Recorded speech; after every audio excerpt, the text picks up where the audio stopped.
ఏపీలో కూటమి ప్రభుత్వం ఏర్పడి ఏడాది పూర్తయిన సందర్భంగా కూటమి నేతలు సంబరాలు చేసుకుంటున్నారు. వైసీపీ పాలనకు ప్రజలు చరమగీతం పాడారని కూటమి నేతలు చెబుతున్నారు. ఉమ్మడి గుంటూరు జిల్లా వ్యాప్తంగా ఇప్పటికే సంబరాలు మొదలయ్యాయి. ఇదే అంశానికి సంబంధించి మరింత సమాచారం మా కరెస్పాండెంట్ రవికృష్ణ అందిస్తారు. రవికృష్ణ, చెప్పండి, గుంటూరు జిల్లాలో మరి కూటమి ప్రభుత్వం ఏర్పడిన 1 year అయిన సందర్భంగా మరి ఎటువంటి సంబరాలు చేసుకుంటున్నారు?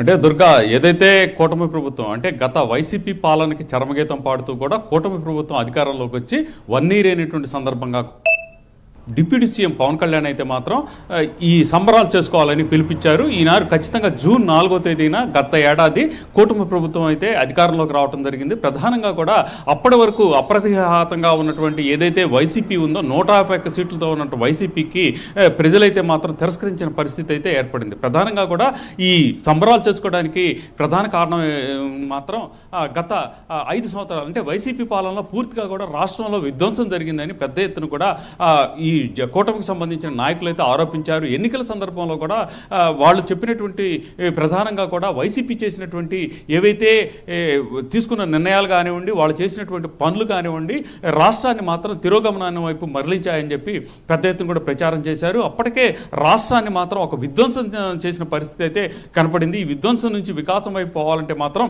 ఖచ్చితంగా కూడా కూటమి ప్రభుత్వం అధికారంలోకి రావాలని చెప్పి ఆనాడైతే కూటమిలో ఉన్నటువంటి జనసేన డిప్యూటీ సీఎంగా ఉన్నటువంటి పవన్ కళ్యాణ్ కానివ్వండి, టీడీపీకి అధ్యక్షుడిగా ఉన్నటువంటి చంద్రబాబు నాయుడు కానివ్వండి, బీజేపీ నేతలు కానివ్వండి, ప్రధానంగా కూడా ప్రజలకైతే మాత్రం వాళ్ళైతే ఈ కూటమి ప్రభుత్వ ఆవశ్యకతనైతే తెలియజేసినటువంటి నేపథ్యంలో 164 సీట్లతో అంటే ఎప్పుడు గతంలో లేని విధంగా కూడా 164 సీట్లు ఇచ్చి 175కి 164 సీట్లు ఇవ్వడంతో ఒక్కసారిగా కూడా ఈ కూటమి ప్రభుత్వం అధికారంలో రావడంతో ఈ కూటమికి సంబంధించిన నాయకులు మాత్రం ఆనందాన్ని వ్యక్తం చేశారు. ప్రజలు కూడా విపరీతమైనటువంటి మెజార్టీ ఇచ్చినటువంటి సందర్భంలో నాయకులు అయితే మాత్రం చాలా ఆనందాన్ని వ్యక్తం చేసిన పరిస్థితి అయితే కనపడింది. ఆ తర్వాత కూటమి ప్రభుత్వం వచ్చి ఏడాది అయినటువంటి సందర్భంలో గతంలో అయితే మాత్రం ఉన్నటువంటి పరిశ్రమలు కానివ్వండి, అదేవిధంగా పెట్టుబడి పెట్టడానికి వచ్చినటువంటి వ్యక్తులు కానివ్వండి, అప్పుడున్నటువంటి వైసీపీ ప్రభుత్వం తీసుకున్నటువంటి నిర్ణయాలు ఏవైతే ఉన్నాయో ఆ నిర్ణయాలకు మాత్రం వాళ్ళైతే భయపడిపోయి వెనకపోయినటువంటి పరిస్థితి. అటువంటి సందర్భంలో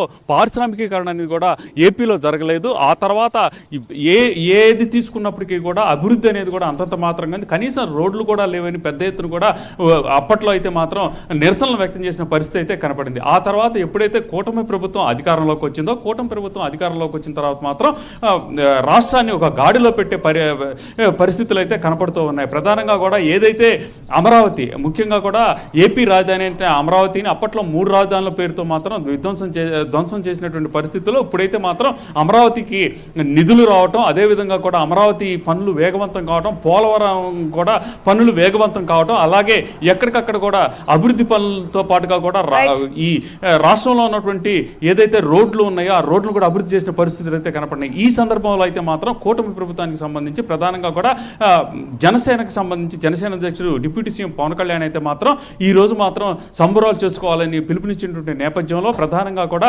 జిల్లాలో అయితే మాత్రం ఈ సంబరాలు కార్యక్రమాలు మొదలైన చెప్పుకోవాలి. ప్రధానంగా కూడా జనసేనకు సంబంధించినటువంటి కార్యకర్తలు, నాయకులు ఎవరైతే ఉన్నారో ఈ కార్యకర్తలు, నాయకులు అయితే మాత్రం కేవలం అంతా కలిసి ఉమ్మడిగా చేసుకోవడమే కాకుండా ఎవరి ఇంటి వద్ద వాళ్ళు సంబరాలు నిర్వహించుకోవడం ద్వారా సమీప ప్రాంతంలో ఉన్నటువంటి వాళ్ళందరికీ కూడా ఒక ఆదర్శంగా నిలిచినటువంటి పరిస్థితి కనపడింది. ఈ నేపథ్యంలోనే గుంటూరులో అయితే మాత్రం ఎక్కడికక్కడ కూడా జనసేనకు సంబంధించినటువంటి కార్యకర్తలు, నాయకుల ప్రాంతాల్లో అయితే మాత్రం వాళ్ళు ఇండివిజువల్గా మాత్రం వాళ్ళు సంబరాలు నిర్వహించుకుంటున్నామన్న వాళ్ళైతే చాలా ఆనందాన్ని వ్యక్తం చేస్తూ ఉన్న పరిస్థితి అయితే ప్రస్తుతం గుంటూరు జిల్లాలో కనపడుతూ ఉంది.